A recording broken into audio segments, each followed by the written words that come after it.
These were my heroes growing up. I loved them because they were different from everyone else. Most adults seemed bored and miserable at their jobs. These guys had fun. They got to be creative. They got to do what they liked, and their gifts enriched millions of people's lives. And I've always wondered, how do I grow up to be like them? How do I grow up to do that kind of work? What is it that they're doing so differently?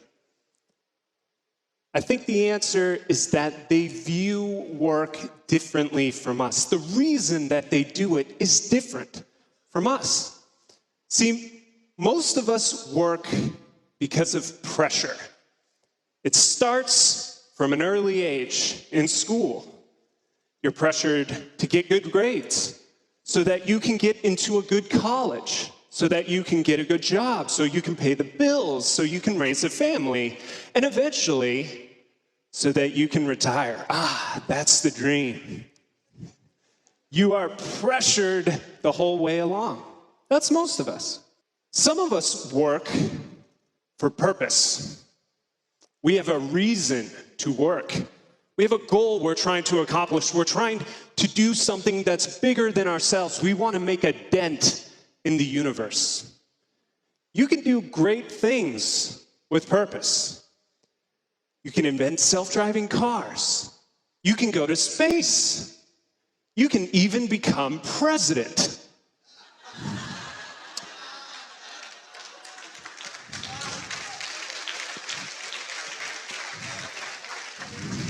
No comentario, por favor. And then there are some of us who do work for its own sake. We do work because we like it. It's fun. The work is the reward itself. We don't need a purpose. We don't need pressure. We like it.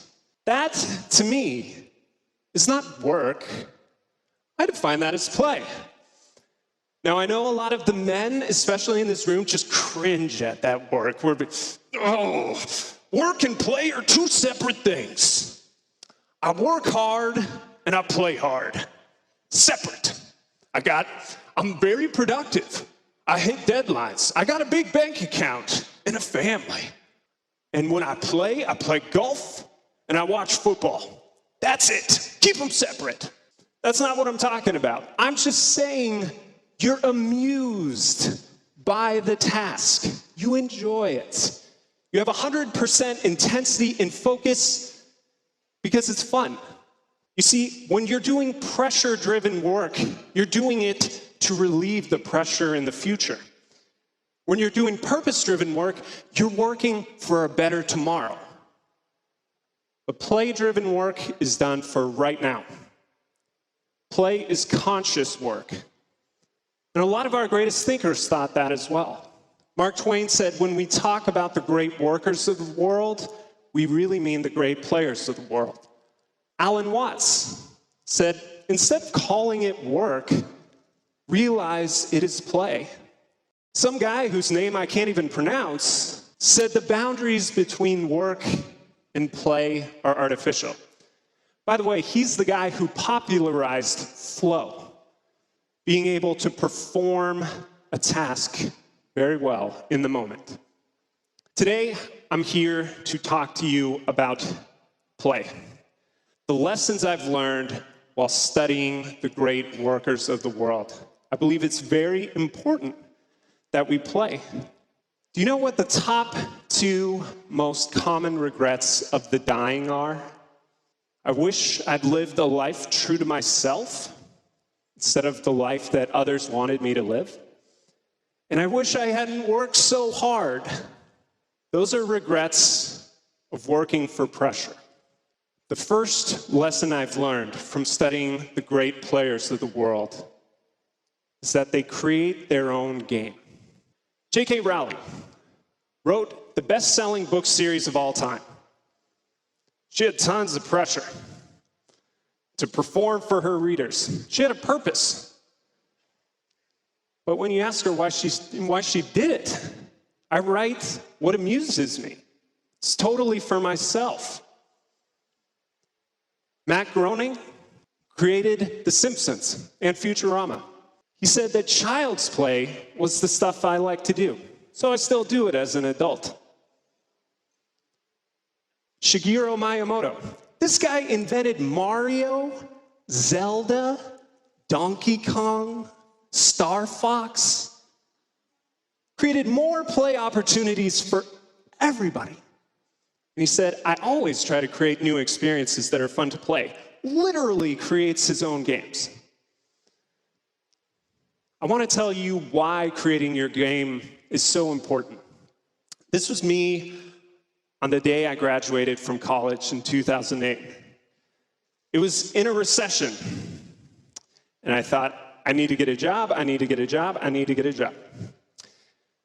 And I spent the next 4 months applying to over 100 jobs that I didn't want. And the number of companies that offered to hire me, 0. And then I talked to a friend of mine and he said, dude, I just landed a sales rep position at Verizon Wireless.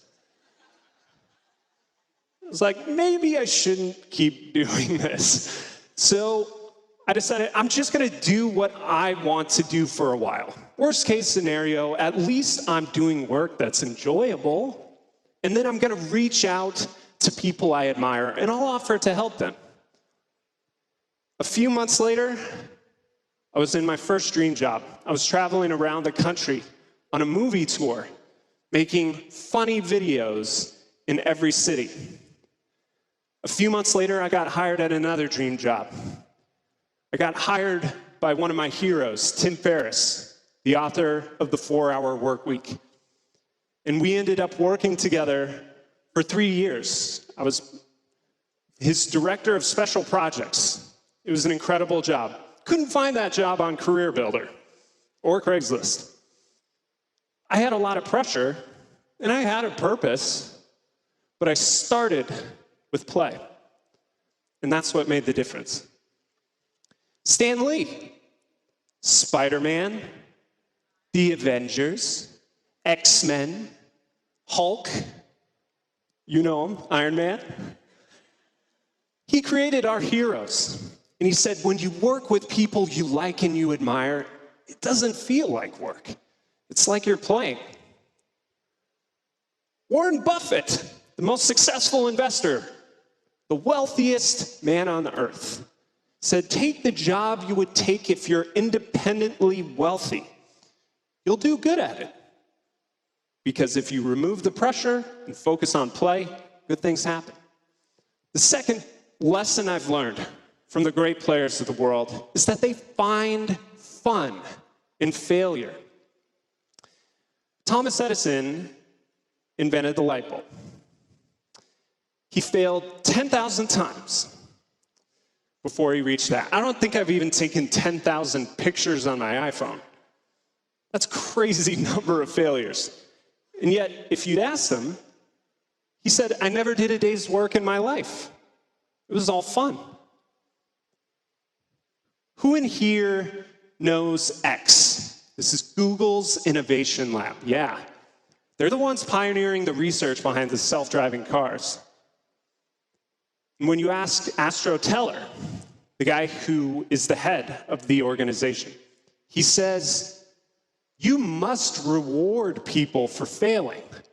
If not, they won't take risks and make breakthroughs. If you shame them, they'll quit your company. Most companies do not do this. Most companies, they literally promote their workers when their projects fail. They give them raises. They do a ceremony.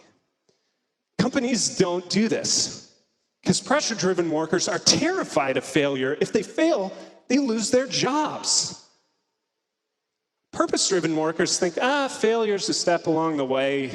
It's not what I wanted. Play-driven workers find fun in failure.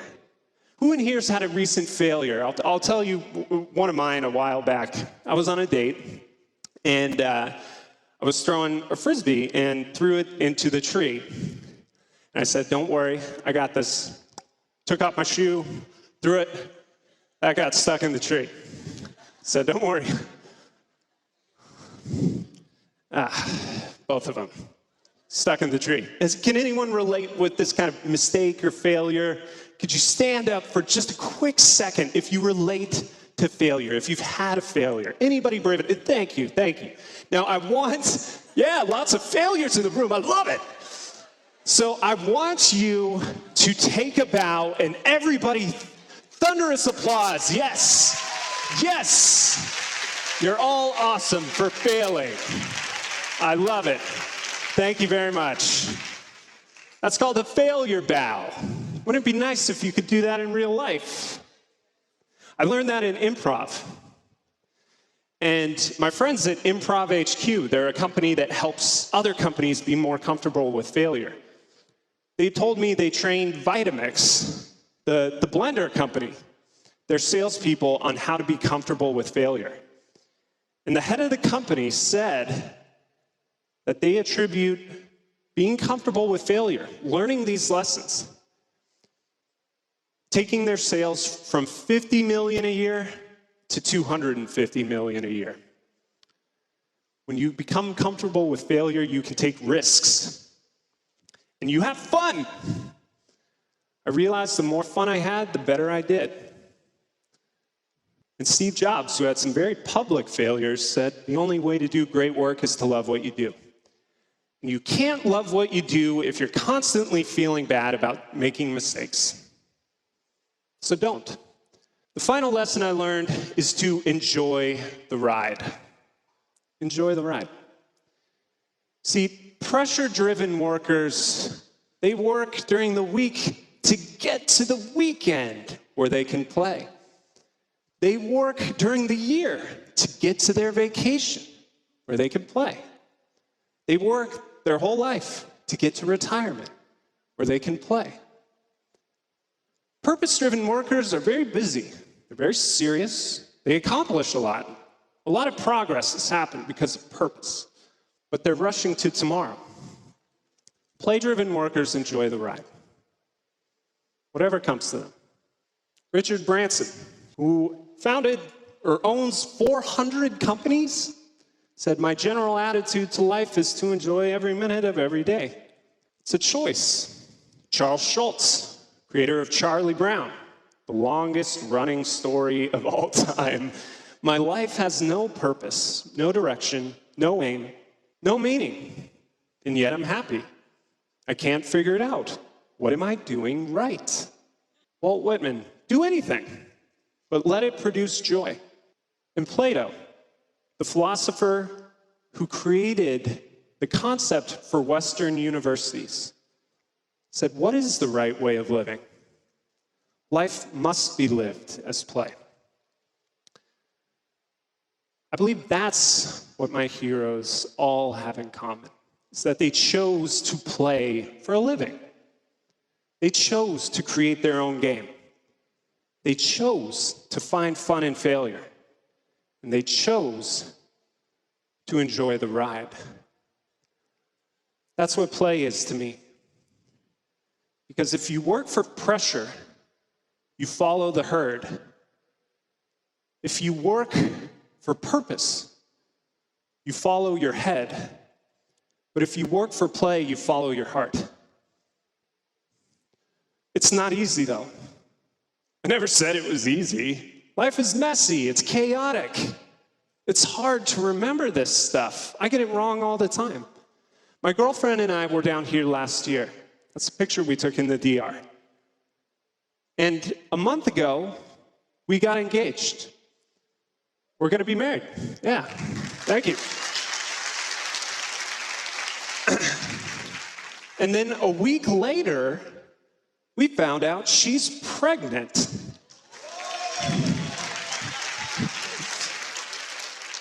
You all took the news so much better than I did.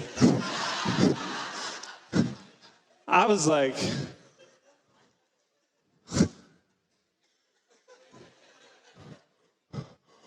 oh, I freaked out. I was worried, right? I suddenly felt all this pressure. I started calculating in my head, how am I going to pay for this?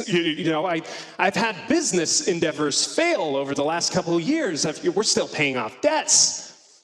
How are we going to do this? And then I try to psych myself up with purpose. You're going to be the best mother, I'm going to be the best father, that's going to be the best kid, and we're going to be the best family. This is going to be great. Number one. But it was actually preparing for this talk that reminded me, I get to be a dad. I get to play with my kid. And that will be my best game yet. Thank you.